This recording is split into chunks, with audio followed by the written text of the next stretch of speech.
We did it, guys! We survived quarantine! Yay! I can finally go see movies again! Yay! It's been so long! Yeah! Woo! Okay, let's talk about the movie now. So, Black Widow is the first MCU movie to come out this year because an evil virus decided to ruin 2020 for no reason. Asshole. So now the question in everyone's minds is obviously, is Black Widow good? Yes! Black Widow isn't the best Marvel movie ever made, but it's hard for me to say that it's bad either. There's a lot of elements that Marvel is good at doing. The biggest criticism I can give Black Widow is that while it has a lot of good elements, there are a lot of little things that hold it back from being actually great.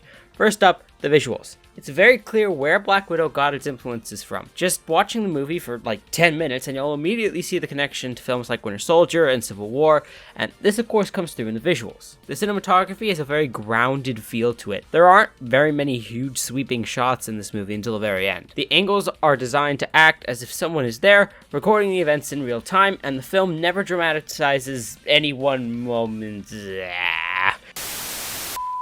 There's no moment where Black Widow jumps out of a plane, does a superhero pose, and there's like a pause for the reveal. The closest we get to that moment is played for a joke. The style cinematography was used in other more grounded MCU works, and while I do think it works, I think this style does prevent Marvel from exploring new worlds and really showing the scale of interesting locations.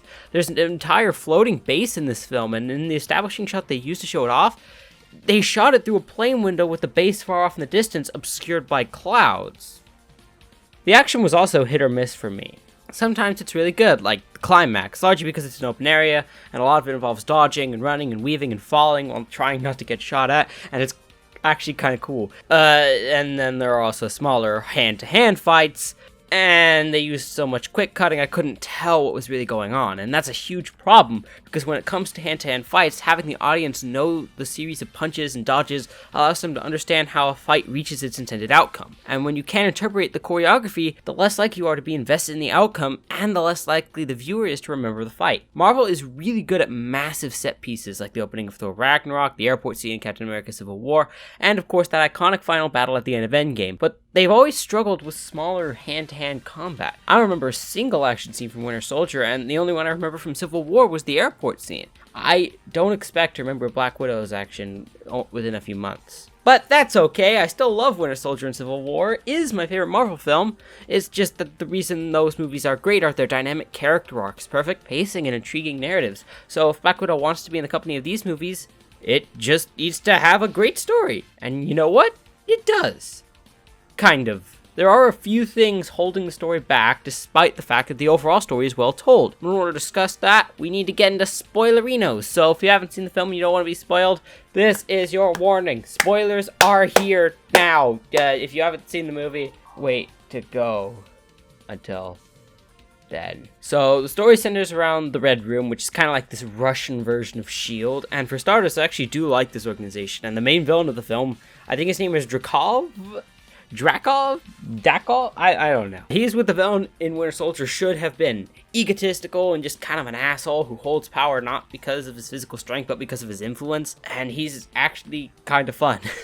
At the beginning of the film, Nat's sister is freed from his control, and the plot centers around the two gathering the other members of Nat's foster family, Nat being Black Widow, to take down Drakov, and it mostly works. The cast is really entertaining, and their connections are heartwarming. Nat's character arc about confronting her past and helping others regain control is also done really well. And also the prison break scene is kind of the best thing like ever. I like that scene a lot. It was probably my favorite scene in the movie. The two main problems with this movie are A, that the pace of the movie feels like a roller coaster that begins to go down, stops, and then goes again, and once it reaches the bottom, that's the end of the ride. Does that make sense? Does that make sense?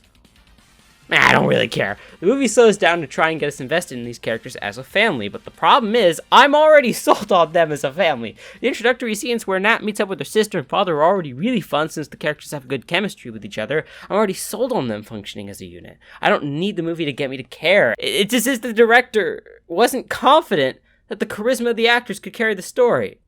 But the thing is, she was wrong. So it just feels kind of like tacked on. The second thing is that the movie was released too late. Now, I know that sounds wrong, but I actually don't have a problem with movies being delayed because of stupid pandemics. That's fine. If a movie needs to be delayed because of a pandemic, that's fine. Of course it's gonna be delayed. What I do have a problem with is that this movie takes place before Infinity War, and this not only makes the story feel older than it is, but it also removes any and all stakes in the story because we already know what happens to Black Widow. I think this movie should have honestly been released before Infinity War. I think that would add much more stakes. I know this is a minor thing, but it did kind of bug me. There's just not much here that makes me want to see these characters in anything else, in any other Marvel movies, except for the post-credit scene, which is kind of great and sets up something really cool. Also, this may be the fault of the theater I watched this in, but there was a hint of this weird muted blue color in the color grading, and it kind of got on my nerves. However, I don't think these issues are enough to make the movie bad. I understand that this was kind of the only period they could realistically set this movie, and the pacing issue wasn't horrible. I've seen worse. So overall, I think this movie is pretty solid. I definitely could see myself watching this again, and when it comes out on Disney Plus for free, I will. Probably. Between this and Loki, I do think Marvel is making a statement that they're not out of the game yet. They're here and here to stay throughout the 2020s. So hopefully Shang-Chi ends up being really good, and I'll agree with them. But for now, I'm going to give Black Widow a 7.5 out of 10.